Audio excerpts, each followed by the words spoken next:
नमस्कार दोस्तों, PGS news में आपका स्वागत है। पीजीएस न्यूज हर रोज लाता है हरियाणा से जुड़ा पूरे दिन का पूरा अपडेट। तो बिना समय गवाई जान लेते हैं। पहले जानते हैं मौसम का हाल। हरियाणा के भिवानी, हिसार, झज्जर, चरखी दादरी और महेंद्रगढ़ के नारनौल में बादल छाए हुए हैं। हवाएं चल रही है, बारिश की संभावना है। मौसम विज्ञान केंद्र चंडीगढ़ ने आज हरियाणा में मौसम साफ रहने का अनुमान बताया है। हालांकि सिरसा, फतेहाबाद, पंचकुला, हिसार, अंबाला और यमुनानगर में बूंदाबांदी की संभावना बताई गई है। मौसम के जानकारों के अनुसार साइक्लोनिक सर्कुलेशन कमजोर होने के कारण दिल्ली, एनसीआर सहित हरियाणा में बारिश के आसार कम हैं। आज और 20 जुलाई को राज्य में तापमान बढ़ेगा, लेकिन 21 जुलाई को प्रदेश में झमाझम बारिश होने की संभावना बताई गई है। हरियाणा प्रदेश में अब तक 187 mm बारिश दर्ज की गई है, जबकि सामान्य तौर पर 133.2 मिलीमीटर बारिश होनी चाहिए थी। इस तरह हरियाणा प्रदेश में सामान्य से 35% ज्यादा बारिश हुई है।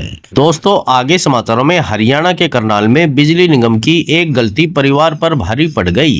बकाया बिल पर कलेक्शन काटे जाने से परेशान परिवार को अब 1.45 करोड़ रुपए का बिल दे दिया गया है। परिवार इसे ठीक कराने के लिए निगम दफ्तर पहुंचा तो वहां अफसरों ने बिजली मंत्री अनिल विज के पास जाने की सलाह दी है। अधिकारियों ने उन्हें कहा, मंत्री के पास कुछ हल निकला तो ठीक है, वरना कोई उम्मीद नहीं है। परिवार निगम के चक्कर काट ही रहा था कि जमीन कुर्क करने का नोटिस भी भेज दिया गया। परिजनों का कहना है कि इसे देखकर परिवार के मुखिया को हार्ट अटैक आ गया। उनका कहना है कि 1.5 साल से उनके घर में बिजली नहीं है। संघ लोक सेवा आयोग की परीक्षा की तैयारी कर रही बेटी की पढ़ाई भी बंद हो गई है। दोस्तों, आगे समाचारों में दिल्ली की सीएम रेखा गुप्ता ने हरियाणा के जींद में स्थित पैतृक गाँव नंदगढ़ में जन्मदिन मनाया। उन्होंने मंच पर केक काटा। इस दौरान सीएम नायब सैनी ने उन्हें चांदी का मुकुट पहनाया। वहीं deputy speaker doctor Krishna Midda, मंत्री कृष्ण बेदी और विधायक राम कुमार गौतम ने उन्हें कोथली दी। इससे पहले दोनों सीएम ने जुलाना में अग्रसेन भवन का उद्घाटन किया। इसके बाद सीएम नायब सैनी ने कहा, ये हमारी बेटी का पूरा जीवन राष्ट्र को समर्पित रहा है। दोस्तों, आगे समाचारों में हरियाणा के हिसार से जयपुर के बीच शुरू होने वाली विमान सेवा में अभी देरी संभव है।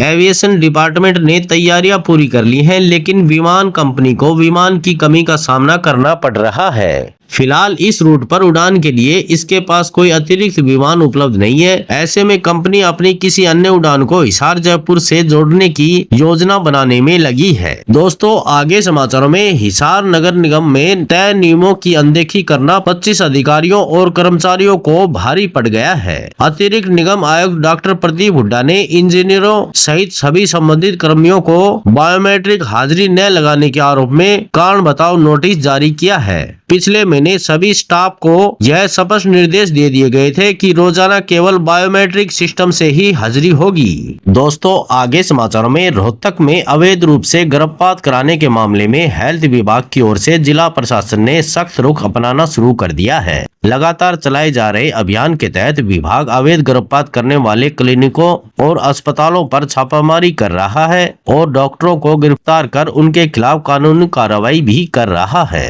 दोस्तों, आगे समाचारों में पहलगाम हमले में टूरिज्म को गहरी चोट पहुंचाई है। पहले अप्रैल, मई और जून में 90 दिन का पीक सीजन रहता था। हाउस बोट, होटल और ड्राइवर सबके लिए यही कमाई का एक समय होता था। अब सब ठंडा पड़ता जा रहा है। उम्मीद थी कि अमरनाथ यात्रा शुरू होगी तो शायद हालात बदलेंगे। अमरनाथ यात्रा तो अच्छी चल रही है, लेकिन टूरिस्ट नहीं आ रहे हैं। दोस्तों, आगे समाचारों में चंडीगढ़ पीजीआई के करीब 3500 ठेका कर्मचारियों को केंद्र सरकार ने सेम एंड सिमिलर वेज लागू करने की मंजूरी दे दी है। इसके तहत अब सभी ठेका कर्मचारियों को स्थायी कर्मचारियों के समान वेतन और सुविधाएं मिलेंगी। इस फैसले से जहां उनका मासिक वेतन औसतन 7,000 रुपए तक बढ़ जाएगा, वहीं उन्हें 19 महीने का एरियर भी मिलेगा। यह व्यवस्था 13 जनवरी 2024 से लागू मानी जाएगी। दोस्तों, आगे समाचारों में फरीदाबाद के गांव तिलपत के मंदिर में भिखारी को अंदर घुसकर पुजारी से लड्डू मांगना महंगा पड़ गया। मंदिर के पुजारी ने डंडे से जमकर उसकी पिटाई कर दी। भिखारी की पिटाई का एक वीडियो सोशल मीडिया पर वायरल हो रहा है। हालांकि इस मामले में पुलिस को शिकायत नहीं दी गई है। मंदिर के पुजारी ने भिखारी से माफी मांग ली, जिसके बाद मामले को शांत किया गया। दोस्तों आगे समाचारों में हरियाणा के हिसार में पत्थर से कुचलकर महिला की हत्या करने का मामला सामने आया है। उसकी डेड बॉडी शनिवार सुबह घर की छत पर खून से लथपथ हालत में मिली। घटना की सूचना मिलते ही डीएसपी विनोद शंकर और हांसी थाना के प्रभारी सदानंद टीम के साथ मौके पर पहुंचे। पुलिस ने शव को कब्जे में लेकर पोस्टमार्टम के लिए भेज दिया है। मृतका की पहचान कविता 40 के रूप में हुई है। वह पति के अनबन के चलते मायके में मां के साथ रह रही थी। उसके पिता की 2 महीने पहले ही मौत हुई थी। भतीजा 1 साल से लापता है, जो एक युवक के साथ गया था। उसी युवक पर शक जाहिर किया जा रहा है। दोस्तों आगे समाचारों में चरखी दादरी में खाप पंचायत रोहतक पीजीआई से हटाए गए अनुबंधित कर्मचारियों के पक्ष में उतरी है। हटाए गए कर्मचारियों के प्रतिनिधि मंडल ने दादरी पहुंचकर समर्थन मांगा तो खाप पदाधिकारियों ने 21 जुलाई को रोहतक में आयोजित महापंचायत में समर्थन का भरोसा दिया है।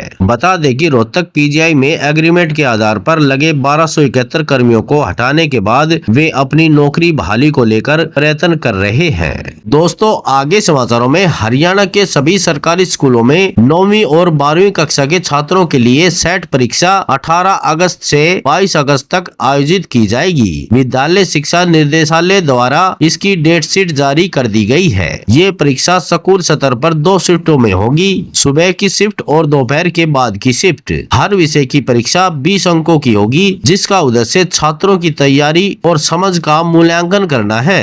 5 दिनों तक चलने वाली इन परीक्षाओं से छात्रों की पढ़ाई के हालात का आकलन किया जाएगा। दोस्तों आगे समाचारों में फरीदाबाद के बल्लभगढ़ क्षेत्र के अंतर्गत आने वाले सेक्टर 8 स्थित सिही गांव के राजकीय कन्या वरिष्ठ माध्यमिक स्कूल से एक हैरान करने वाला मामला सामने आया है। सोशल मीडिया पर वायरल हो रहे एक वीडियो में स्कूल की छात्राएं मिड डे मील में खाने के बाद खुद ही अपने बर्तन धोती नजर आ रही हैं। यह वीडियो एक स्थानीय व्यक्ति द्वारा मोबाइल कैमरे से रिकॉर्ड किया गया है, जिसमें साफ साफ देखा जा सकता है कि मिड डे मील के बाद छात्राएं स्कूल परिसर में खुले में बैठकर खुद ही बर्तन धो रही हैं। यही नहीं, मिड डे मील का वितरण भी बेहद लापरवाही और अमानवीय तरीके से किया जा रहा है। दोस्तों आज समाचारों में बस इतना ही। कल मिलते हैं और नई खबरों के साथ। तब तक के लिए नमस्कार।